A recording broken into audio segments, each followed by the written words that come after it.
Bigating pangalan sa industriya magiging bahagi umano ng Incognito 2. Maugo ngayon sa social media ang balita na isa pang bigating artista ang posibleng makasama ni Supreme Idol na si Daniel Padilla sa inaabang sequel ng seryeng Incognito.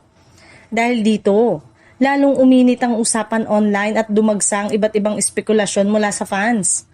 Bukod sa excitement ng mga taga-subaybay sa pagbabalik ng kwento ng contracts, marami ang curious kung sino ang artistang may matunog na pangalan na sinasabing papasok sa serye. Ayon sa mga kumakalat na blind item, malaking dagdag umano ito sa lalim ng intensity ng istorya.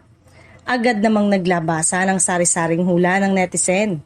May nagsasabing baka isang award-winning actor, habang ang iba naman ay umaasang isang A-list actress ang magiging bagong kapartner o kakontra ng karakter ni Daniel Padilla na si Andres Malvar. May ilan ding fans na naniniwalang maaaring isang artistang matagal nang hindi napapanood sa teleseryang biglang babalik sa spotlight sa pamamagitan ng Incognito 2. Kung mangyari ito, tiyak na magiging malaking pasabog ito sa primetime lineup. Sa ngayon, nananatiling tikom ang bibig ng production team at wala pang inilalabas na opisyal na kumpirmasyon tungkol sa nasabing issue. Kaya naman, itinuturing pa rin itong isang rumor na patuloy na sinusubaybayan ng publiko.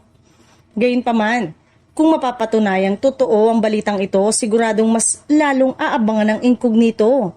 Ikaw, sino sa tingin mo ang bigating artistang makakasama ni Daniel Padilla?